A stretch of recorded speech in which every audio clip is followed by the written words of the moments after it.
Bonjour, bonjour, bonjour, bonjour, bonjour, bonjour, bonjour, bonjour. Salut à tous. Nous sommes là pour notre lecture, 60e jour de lecture. Notre lecture numéro 60. Voilà, que Dieu vous bénisse.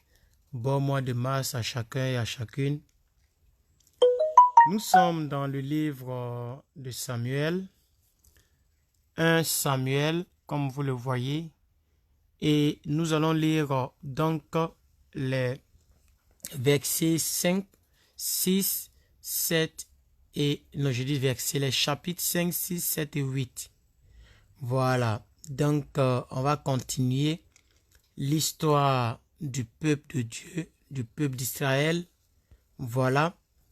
Donc, nous avions lu la fois dernière que Élie est décédé lorsque les Philistins ont pris l'arche de Dieu. Et c'est la suite de cette histoire-là que nous allons lire. Voilà. Donc, que Dieu vous bénisse. Que sa grâce soit avec chacun et chacune d'entre vous. En tout cas, je m'en vais lire maintenant. Voilà. Nous sommes au chapitre 5. Nous lisons la suite de ce que nous avions commencé depuis le début de l'année. C'est-à-dire depuis le 1er janvier 2020.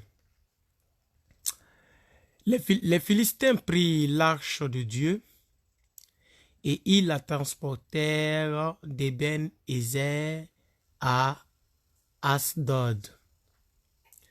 Après s'être emparés de l'arche de Dieu, les Philistins la firent entrer dans la maison de Dagon et la placèrent à côté de Dagon. Le lendemain, les Asdodiens qui s'étaient levés de bon matin trouvèrent Dagon étendu, la face contre terre, devant l'arche de l'Éternel. Ils prirent Dagon et le remirent à sa place. Le lendemain encore, s'étant levés de bon matin, ils trouvèrent Dagon étendu, la face contre terre, devant l'arche de l'Alliance, et la tête de Dagon et ses deux mains étaient abattues sur le seuil, et il ne lui restait que le tronc. C'est pourquoi jusqu'à ce jour, les prêtres de Dagon et tous ceux qui entrent dans la maison de Dagon à Asdod ne marchent point sur le seuil. La main de l'Éternel s'appesantit sur les Asdodiens, et il mit la désolation parmi eux. Il les frappa d'hémorroïdes à Asdod et dans son territoire. Voyant qu'il en était ainsi, les gens d'Asdod dirent: l'arche du Dieu d'Israël ne restera pas chez nous, car il appesantit sa main sur nous et sur Dagon notre Dieu. Et ils firent chercher et assemblèrent auprès d'eux tous les princes des Philistins, et ils dirent: que ferons-nous de l'arche de Dieu d'Israël? Les princes répondirent: que l'on transporte à Gath l'arche du Dieu d'Israël, et l'on y transporta l'arche du Dieu d'Israël. Mais après qu'elle eut été transportée,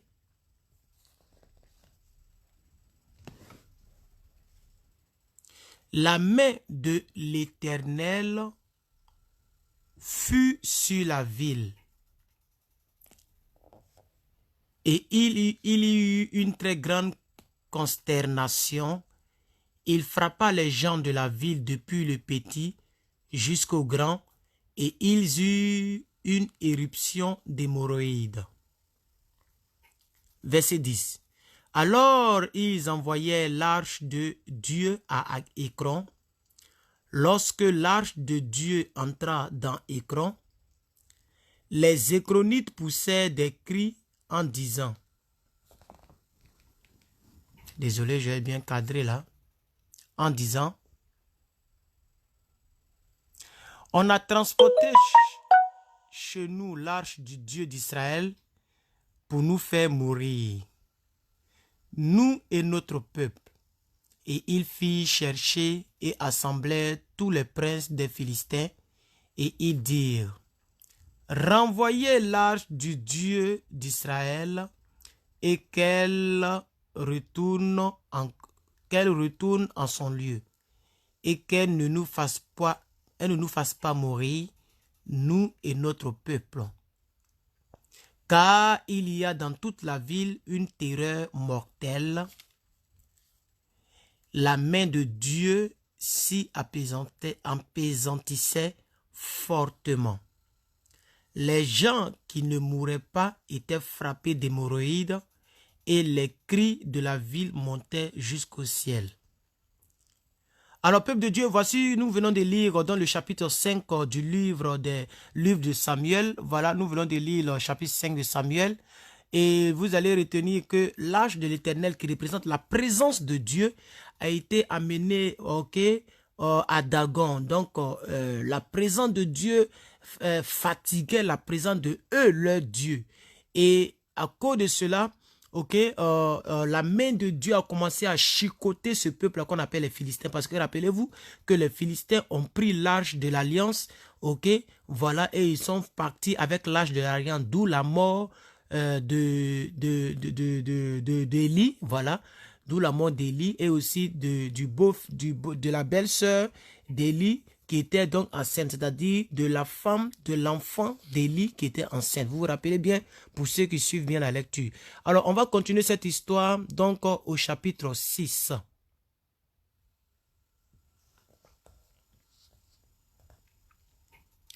Retour de l'arche en Israël. L'arche de l'Éternel fut 7 mois dans le pays des Philistins.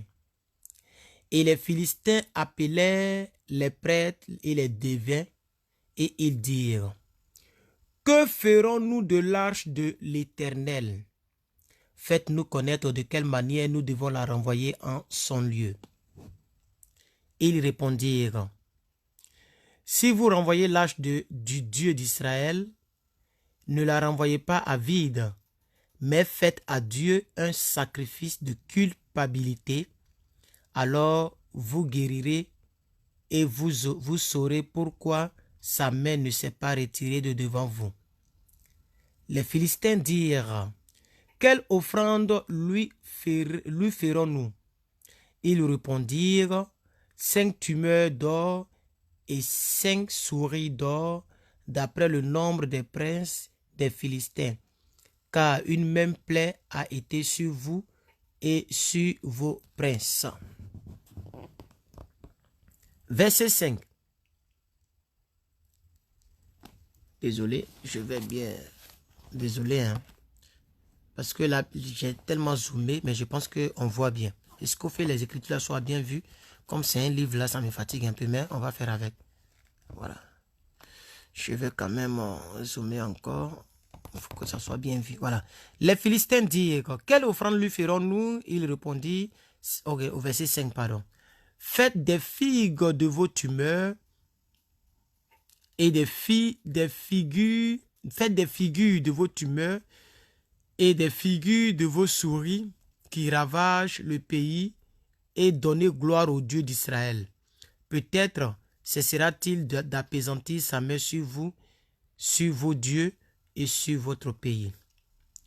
Pourquoi endurciriez-vous votre cœur, comme les Égyptiens et Pharaon ont endurci leur cœur? N'exerça-t-il pas ses châtiments sur eux et ne les laissait-il pas alors partir, ne laissait-il pas alors partir les enfants d'Israël? Maintenant, faites un char tout neuf et prenez 2 vaches qui allaitent et qui n'aient point porté le joug. Attelez les vaches. Je vais cadrer pour vous.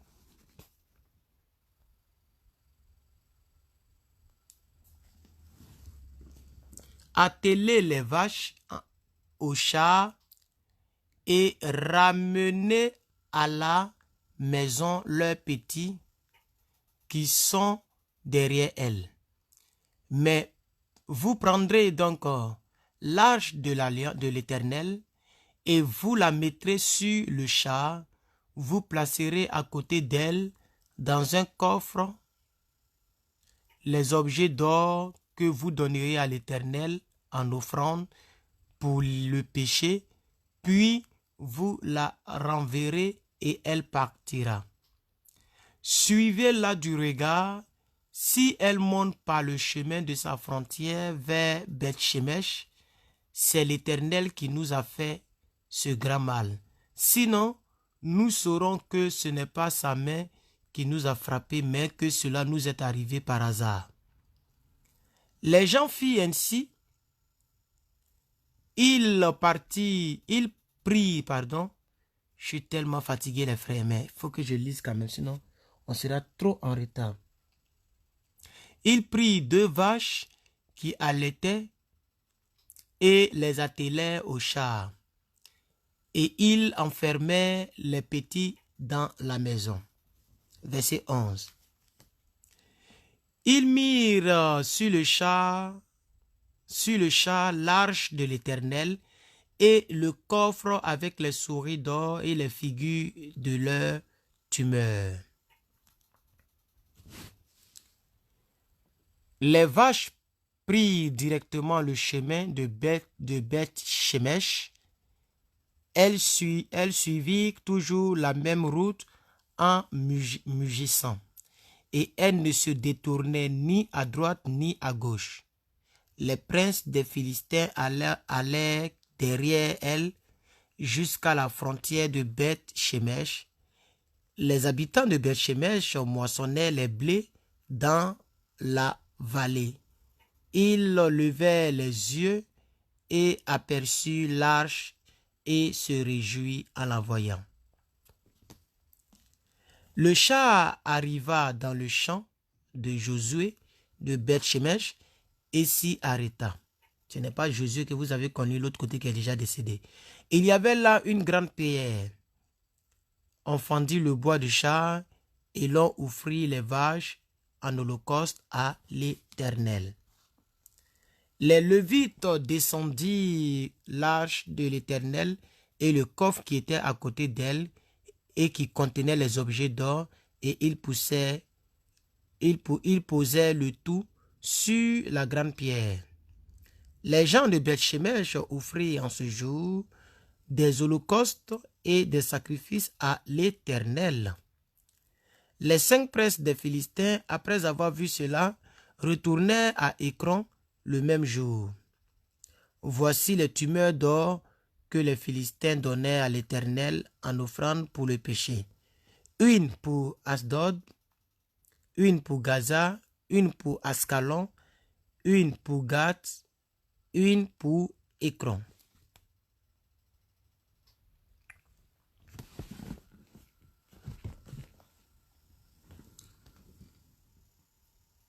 Il y avait aussi des souris d'or selon le nombre de toutes les villes des Philistins appartenant aux 5 chefs, tant des villes fortifiées que des villages sans murailles. C'est ce qu'atteste la grande pierre sur laquelle on déposa l'arche de l'Éternel et qui est encore aujourd'hui dans le champ de Josué de Beth-Shemesh. L'Éternel frappa les gens de Beth-Shemesh lorsqu'ils regardaient l'arche de l'Éternel. Il frappa 50 070 hommes parmi le peuple. Et le peuple fut dans la désolation parce que l'Éternel l'avait frappé d'une grande plaie. Les gens de Beth-Shemesh dirent: qui peut subsister en présence de l'Éternel, de ce Dieu saint, et vers qui l'arche doit-elle monter en s'éloignant de nous?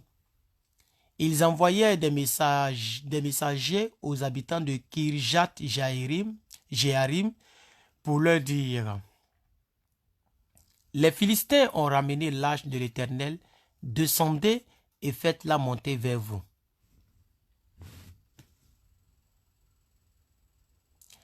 Donc, on va lire maintenant le chapitre 7. Alors, donc, le chapitre 6, peuple de Dieu, nous venons de lire au chapitre 6 que l'arche de l'Éternel que les Philistins ont volé, à cause de la présence de l'arche de l'Éternel au mauvais endroit, bien sûr, Dieu a commencé à frapper ce peuple-là. Dieu a commencé à les martyriser et ils sont en train d'envoyer l'arche dans un autre endroit.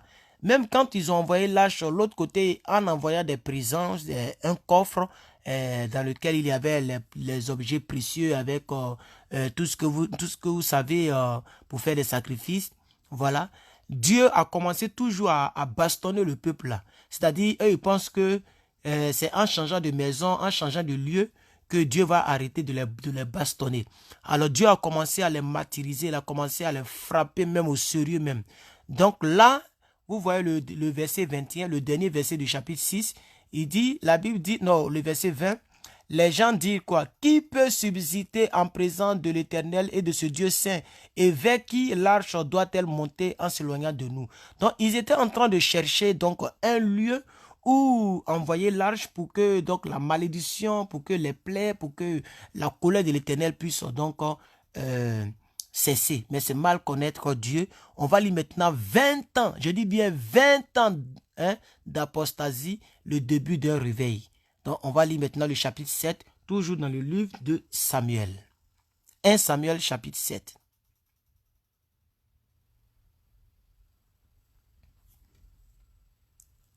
Les gens de Kirjath-Jéarim vinrent et firent monter l'arche de l'alliance. Il la conduisit dans la maison d'Abinadad sur la colline. Et il consacrait son fils Éliasar pour garder l'arche de l'Éternel. Il s'était passé bien du temps depuis le jour où l'arche avait été déposée à Kirjath-Jéarim. 20 années s'étaient écoulées, alors toute la maison d'Israël poussa des gémissements vers l'Éternel. Samuel dit à toute la maison d'Israël, « Si c'est de tout votre cœur que vous revenez à l'Éternel, ôtez du milieu de vous les dieux étrangers et les Astartés, dirigez votre cœur vers l'Éternel et servez-le lui seul, et il vous délivrera de la main des Philistins. » Et les enfants d'Israël ôtèrent du milieu d'eux les Baals et les Astartés, et ils servaient l'Éternel lui seul, l'Éternel seul. Samuel dit, « Assemblez tout Israël. » Assemblez tout Israël. Où ça? Assemblez tout Israël où? À Mitzpah. Assemblez tout Israël à Mitzpah, et je prierai l'Éternel pour vous. Et ils s'assemblaient à Mitzpah. Ils puisaient de l'eau de l'eau et la répandaient devant l'Éternel, et ils jeûnaient ce jour-là en disant, nous avons péché contre l'Éternel. Samuel jugea les enfants d'Israël à Mitzpah. Les Philistins apprirent que les enfants d'Israël s'étaient assemblés à Mitzpah, et les princes des Philistins montèrent contre Israël. À cette nouvelle, les enfants d'Israël eurent peur des Philistins. Et il dit à Samuel, « Ne cesse pas de crier pour nous à l'Éternel, notre Dieu, afin qu'il nous sauve de la main des Philistins. »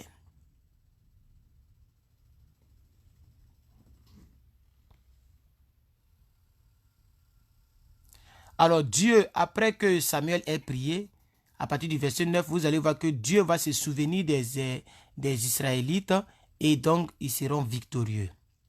Samuel prit un agneau de lait et l'offrit tout entier en holocauste à l'Éternel. Il cria à l'Éternel pour Israël, et l'Éternel l'exauça. Pendant que Samuel offrit l'holocauste, les Philistins s'approchèrent pour attaquer Israël.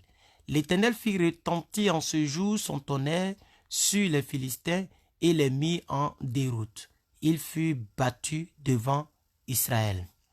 Les hommes d'Israël sortirent de Mispah, poursuivirent les Philistins et les battirent jusqu'au-dessous de Beth-Car. Samuel prit une pierre qu'il plaça entre Mispa et Chêne, et il l'appela du nom d'Eben-Ezer en disant, « Jusqu'ici, l'Éternel nous a secourus. » Ainsi, les Philistins furent humiliés et ils ne vinrent plus sur le territoire d'Israël. La main de l'Éternel fut contre les Philistins pendant toute la vie de Samuel. Les villes que les Philistins avaient prises,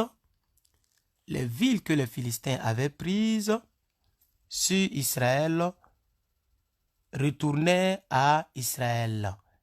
Depuis Écron jusqu'à Gath, avec leur territoire, Israël les arracha de la main des Philistins et il y a eu paix entre Israël et les Amoréens. Alors donc, Dieu a combattu pour le peuple. Nous allons voir dans les quelques versets 15, 16 et 17 pour terminer ce chapitre et pour attaquer le dernier chapitre 8. Nous allons voir le début donc du ministère de l'homme de Dieu, le prophète Samuel. Samuel fut juge en Israël pendant toute sa vie. Il allait chaque année faire le tour de Bethel, de Gilgal et de Mispa. Et il jugeait Israël tout. Pardonnez, excusez-moi. Voilà, merci. Il jugeait Israël dans tous ses lieux. Puis il revenait à Rama où était sa maison. Et là, il jugeait Israël. Il y bâtit un autel à l'Éternel. Le dernier chapitre d'aujourd'hui, c'est le chapitre 8. On va voir donc que le peuple d'Israël va encore poser une action bizarre. Ils vont demander un roi. Lorsque Samuel ne sera pas là, ils vont demander un roi. Donc Israël demande un roi.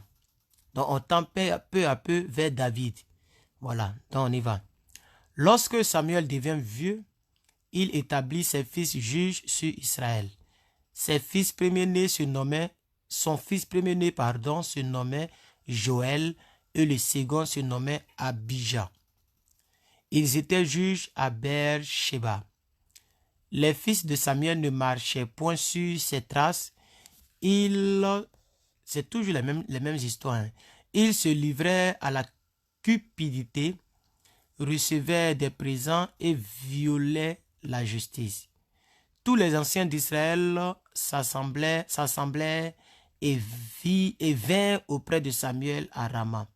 Ils lui dirent, c'est même chose comme l'histoire de lui qui est décédé de l'autre côté, l'homme de Dieu Élie. Ils lui dirent, tu es vieux et tes fils ne marchent point sur tes traces. Maintenant, établis sur nous un roi pour nous juger, comme il y en a chez toutes les nations.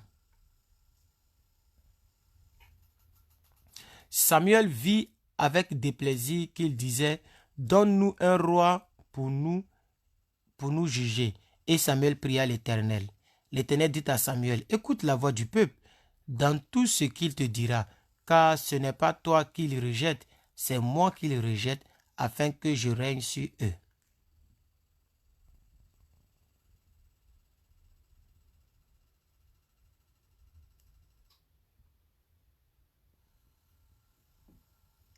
Verset 8.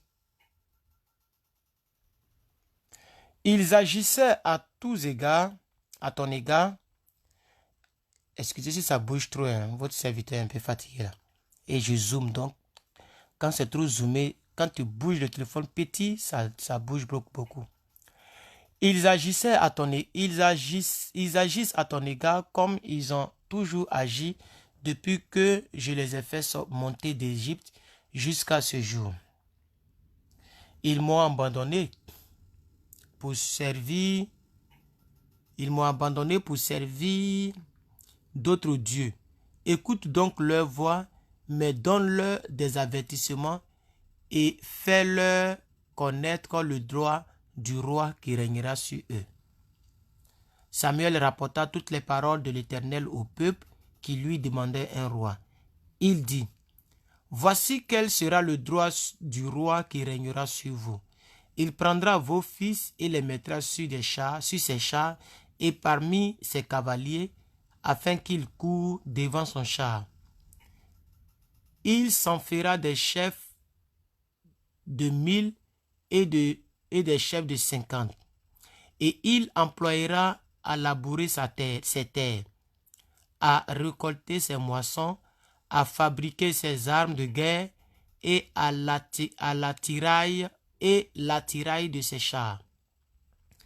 Il prendra vos filles pour en faire des parfumeuses, des cuisinières et des boulangères.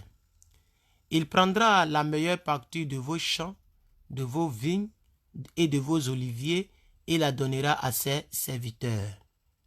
Il prendra la dîme du produit de vos semences et de vos vignes et la donnera à ses serviteurs.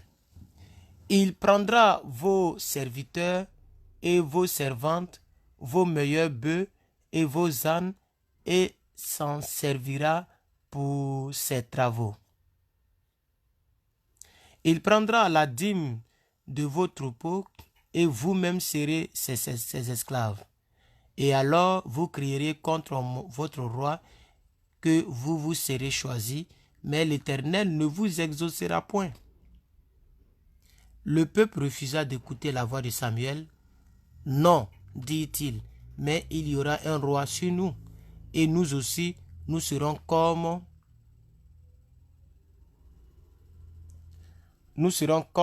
toutes les nations. Notre roi nous jugera, il marchera à notre tête et conduira nos guerres. Samuel, après avoir entendu toutes les paroles du peuple, les redit aux oreilles de l'Éternel. Et l'Éternel dit à Samuel, écoute leur voix et établis un roi sur eux. Et Samuel dit aux hommes d'Israël, allez-vous-en, chacun dans sa ville. Donc, comme je le disais, nous tendons peu à peu vers l'histoire de David qui parle de Saül, parle de David. Donc, nous sommes donc à la deuxième partie de ce livre qui nous ouvre sur le chapitre 9 que nous n'allons pas lire maintenant. Voilà. Donc, nous avons fini les chapitres 5, 6, 7 et 8 du livre de Samuel. Voilà, ça nous a pris à peu près 27 minutes par la grâce de Dieu. Et je vous donne rendez-vous demain. Normalement, on devait faire 2 lectures, mais je n'ai pas pu faire 2 lectures parce que je suis tellement fatigué. Et donc, demain encore, on va faire une lecture. Et comme ça, le jeudi, là, je suis à la maison, on fera 2 lectures pour être à jour. 60e lecture de la Bible, de la lecture de la Bible en un an. Aujourd'hui, mardi, le 10 mars 2020. Donc, au micro et à la caméra, votre serviteur plus que vainqueur, Herman, à l'état civil. Que Dieu vous bénisse, que sa grâce soit avec vous et à la prochaine par la grâce de Dieu. Bye bye.